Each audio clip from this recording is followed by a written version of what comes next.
पुरानी कहावत है ना, खिसियानी बिल्ली खंबा नोचे, तो ये हाल हो रहा है अमेरिका वालों का। सर देखो, अमेरिका में भी फ्रस्ट्रेशन आई हुई है, ऐसी बात नहीं है कि वो फ्रस्ट्रेटेड नहीं है। पर आप सोचें कि अमेरिका में टॉप ब्रास जनरल्स को नौकरी से निकाल दिया गया है, उन्हें हटा दिया गया उनकी पोजीशन से। क्योंकि जब कोई फौजी स्ट्रेटेजिक पॉइंट ऑफ व्यू से बोल रहा है कि भाई बेवकूफी ना करो, अगर करनी है लड़ाई तो ट्रूप्स को ग्राउंड पे उतारो। अब ट्रम्प कह रहे हैं नहीं, बिना ट्रूप्स को उतारे हुए हम जंग जीतेंगे। तो अब वो जनरल साहब तो सर पकड़ के बैठेगा ही ना, बोलेगा भैया इसका क्या करें। निकालना जिसको चाहिए उसको तो निकाल नहीं रहे, जनरल्स को निकाल रहे।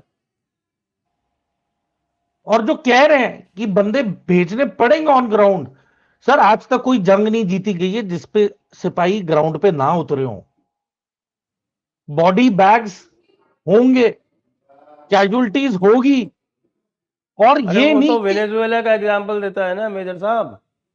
सर वेनेजुएला को खरीद लिया था, वेनेजुएला की पब्लिक दुखी हुई भी थी मुडूरो से, तो वो बिक गए। उनका इंटरनल सिक्योरिटी अफसर बिक चुका था, जिसने दरवाजा तक नहीं बंद किया, जो सेफ हाउस है। अगर यदि वो दरवाजा बंद कर देते फिर गेम चेंज हो जाती।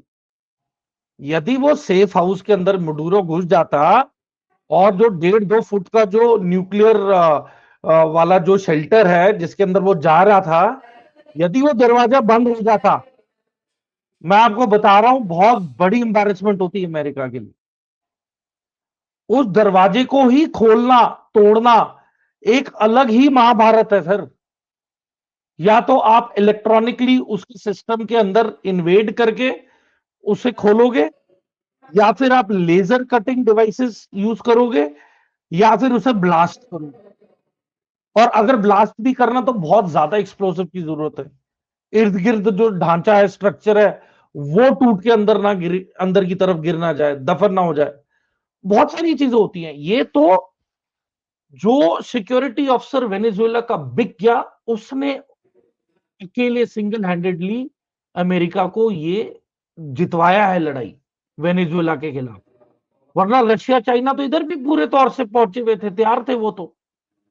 मतलब कुछ घंटे पहले चाइना का फॉरेन मिनिस्टर और एनवॉय और कुछ मिलिट्री के जो थे, इनके सपोर्ट स्टाफ और मिलिट्री अटैचे चाइना के, वो मिले, वो तो मडूरो का मीटिंग कर रहे थे 3-4 घंटे कि भाई कैसे स्ट्रैटेजी अपनानी है। और चाइना तो इनको भी लाइव लाइव फीड दे रहा था वेनेजुएला को। पर मुडूरो को पता ही नहीं कि उसके साथ जो उसकी सिक्योरिटी संभाल रहा है वही बिक गया है, पूरी टीम बिक चुकी है। तो सर इनको गलतफहमी हो गई कि वेनेजुएला की तरह हम भी यहां रिलैक्स होके जाएंगे और वॉक इन करेंगे, है ना, एनरिच्ड यूरेनियम ले जाएंगे और खोमेनी को मार दिया है और आईआरजीसी खत्म हो जाएगा। इन्हें मोसाइक डॉक्ट्रिन के बारे में पता ही नहीं था। मोसाइक डॉक्ट्रिन तब से चल रही है जब से इन्होंने जनरल सुलेमानी को मारा था इराक में। हाँ हाँ।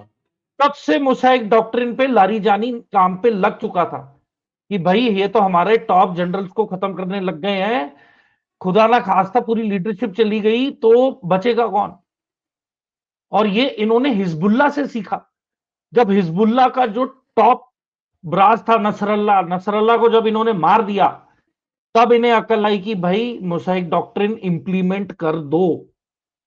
बिकॉज दे न्यू कि एक डिजिटल सिग्नेचर, एक फोन कॉल, एक ईमेल, एक फोन का ऑन होना, या फिर कहीं पे इंटरनेट का यूज होना बाय कोई भी आईआरजीसी या टॉप पॉलिटिशियन ईरान का, कहते वो उसका आखिरी दिन होगा। तो ये तैयारी के साथ बैठे हुए और ये आखिरी दम तक मरते मरते। सर देखो, 45 साल इनकी इन्वेस्टमेंट रही है ईरान में, 45 साल रेडिकलाइज किया है, 45-47 साल इन्होंने अपनी पब्लिक को तैयार किया है मेंटली। बच्चा पैदा होता था तो शुरू हो जाता था death to America, death to Israel. ठीक है, इनके पब्लिक प्लेसेस पे जमीन के ऊपर अमेरिका और इसराइल के झंडे का पेंट हुआ है, कहते इसके ऊपर से गुजर के जाना है। तो इतना ज्यादा इंडोक्ट्रिनेशन हुआ है हेट अगेंस्ट अमेरिका तो आप सोचे कि ये रातों रात तो चेंज नहीं होएगा पॉइंट ऑफ व्यू, और रेडिकलाइजेशन इतनी ज्यादा थी तभी वो 30-35 हजार प्रोटेस्टरों को मारा गया ईरान में, क्योंकि 35 हजार तादाद बहुत होती है। चलो मैं 35 नहीं, मैं कहता हूं 20 हजार, 20 हजार नहीं, चलो 5 हजार, but that is a big number anyways. आपने इनका क्लेंस किया है, एंटी ईरानियन प्रोटेस्टर्स को, उनकी एथनिक क्लेंजिंग हुई है, मारा गया चुन चुन के। तो सर ये कोई केक वॉक नहीं है ईरान की लड़ाई। अगर रूस के खिलाफ ईरान को अगर अमेरिका अपने सारे अत्याधुनिक हथियार दे सकता है, उसको पैसा दे सकता है, वेपन दे सकता है, उसको एक्सपर्टीज और ट्रेनिंग दे सकता है, तो रशिया क्यों पीछे हटेगा ईरान को ये सारी चीजें मुहैया कराने से?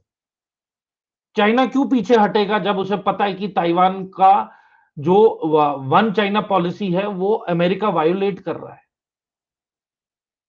क्यों हटेंगे ये देश पीछे? चाइना को पता है कि वेनेजुएला का तेल बंद कर दिया है, बाकी अफ्रीकन कंट्री से जो तेल आता है वो नेग्लिजिबल है परसेंटेज के तौर पे, और सबसे लार्ज परसेंटेज आती थी ईरान से, वो भी बंद कर दिया है। तो चाइना तो फिर प्रॉब्लम्स तो है ना चाइना के लिए, तो चाइना तो चुप बैठने नहीं वाला है।